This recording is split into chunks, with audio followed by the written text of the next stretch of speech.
قرآن مجید سورۃ الحجرات کی آیت نمبر 12 میں اللہ کریم نے فرمایا یا ایھا الذین آمنوا اجتنبوا کثیرا من الظن ان بعض الظن اثم۔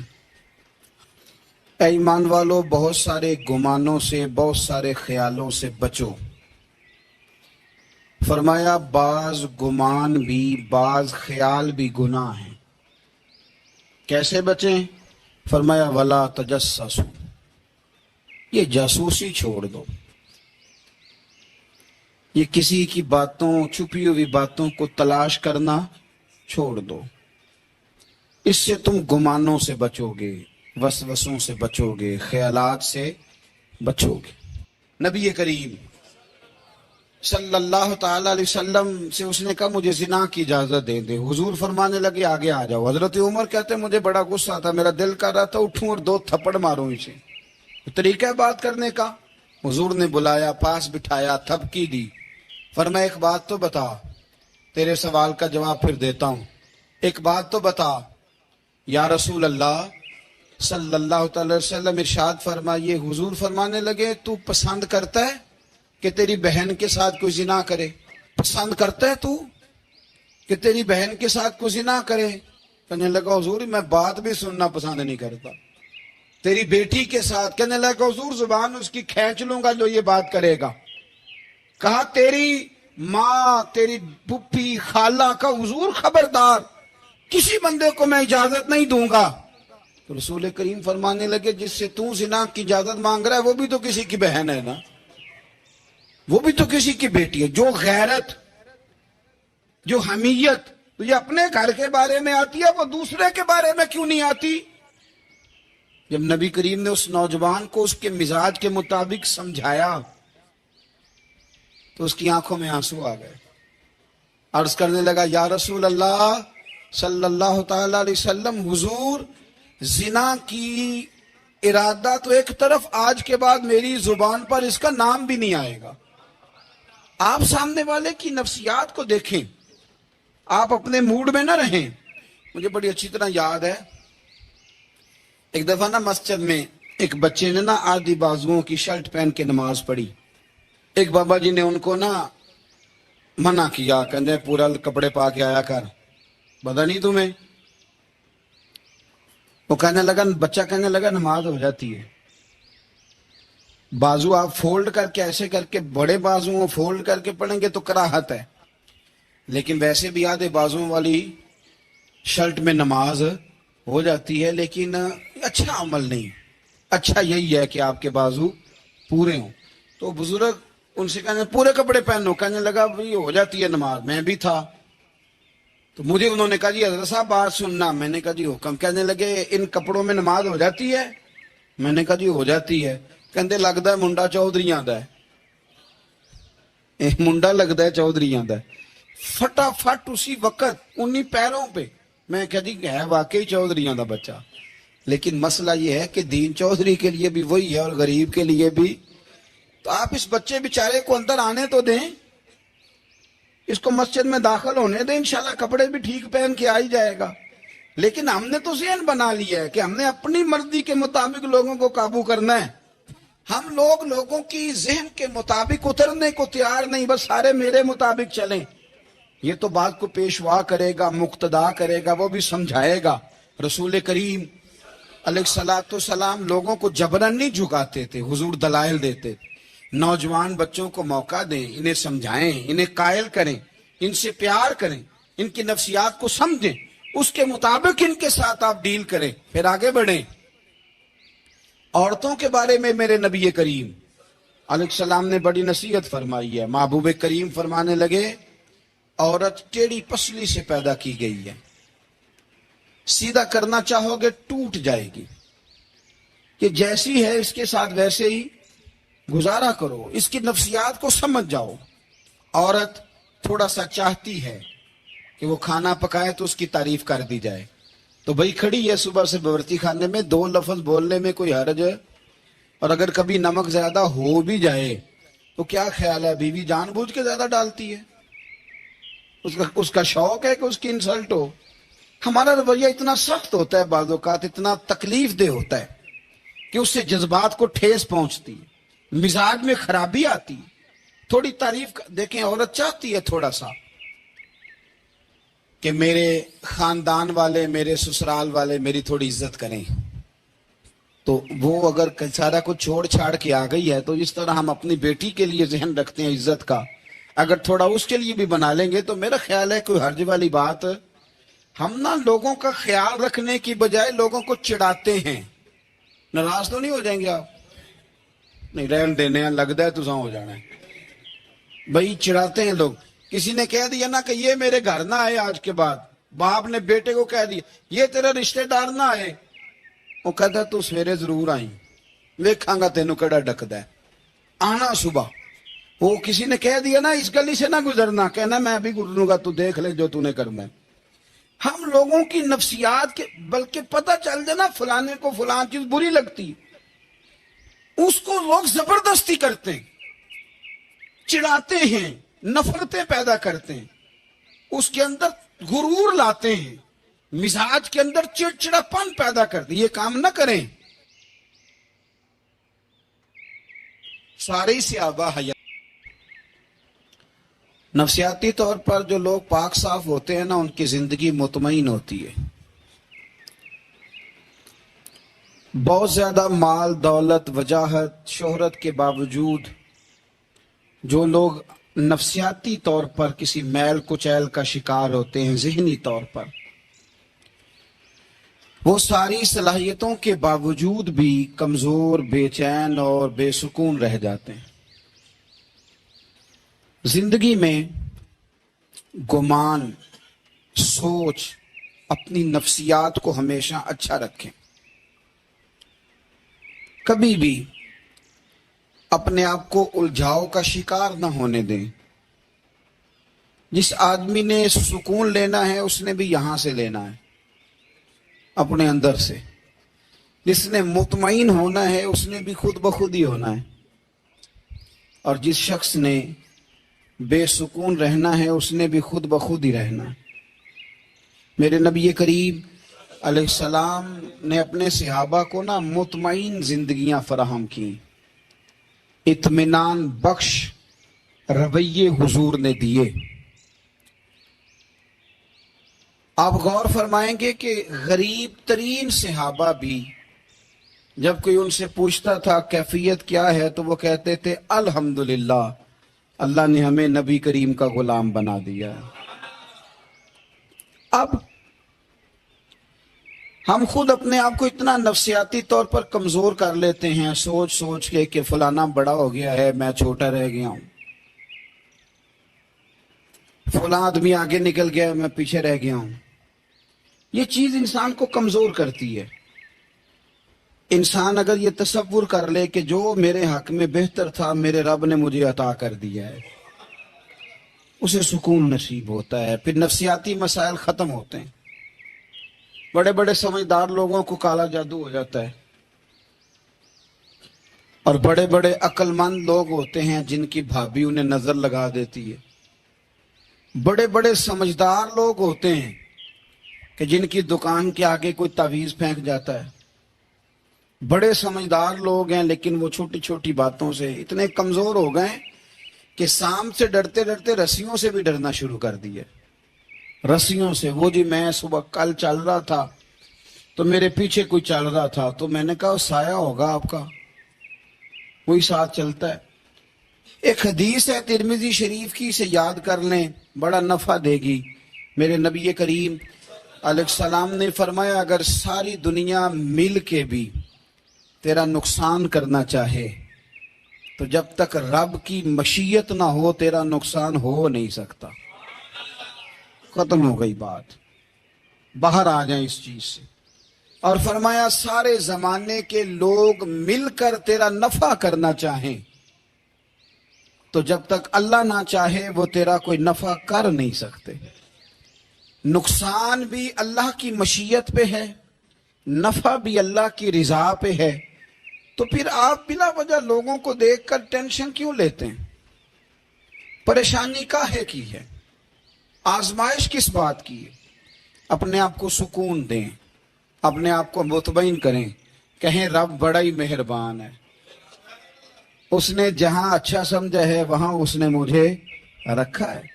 اپنے ذہن کو اطمینان دیں، سکون دیں۔ میرے نبی کریم علیہ الصلوۃ والسلام کی پوری حیات مبارکہ میں آپ کو شکوہ نہیں ملے گا کہیں بھی۔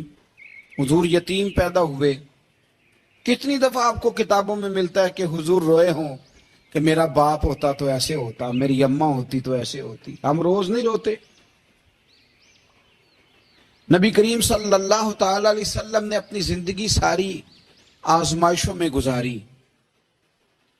کہیں آپ کو محسوس ہوتا ہے کہ نبی کریم صلی اللہ علیہ وسلم کسی کے پاس بیٹھے اور فرمایا آؤ میں تمہیں اپنے دکھ سناؤں؟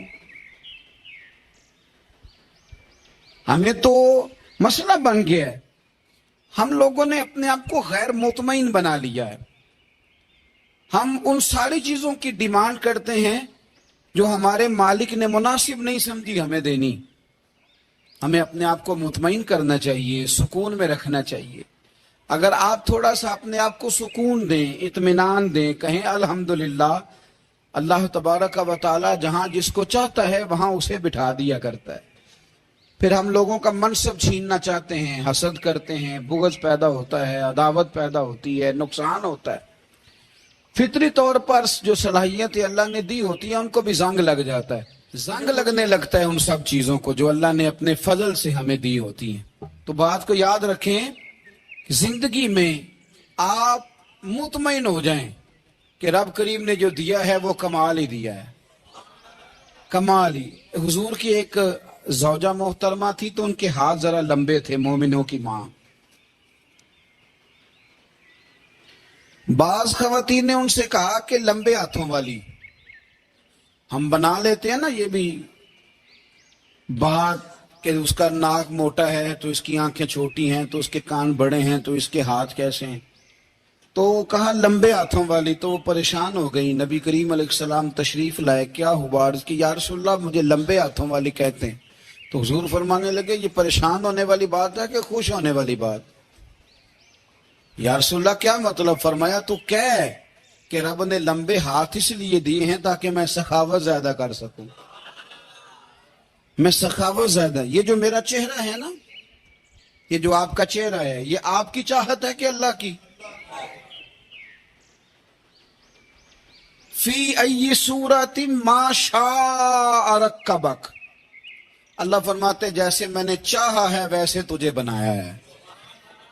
تو اگر میرا موٹا ناک، میری چھوٹی آنکھیں، میری بڑی آنکھیں، میرے چپٹے کان، یہ میرے تو نہیں، یہ تو میرے رب کی چاہت ہے۔ مجھے اپنے موٹے ہونٹوں سے نفرت کرنی چاہیے کہ اللہ کی چاہت سے پیار کرنا چاہیے؟ مجھے اپنے کالے رنگ پر پریشان رہنا چاہیے کہ رب کی چاہت پر مجھے پیار آنا چاہیے؟ ہم اللہ کی چاہت پر پیار کر، یہ چاہت ہے اللہ کی، یہ چاہت ہے، تو اللہ کی چاہت سے محبت کر۔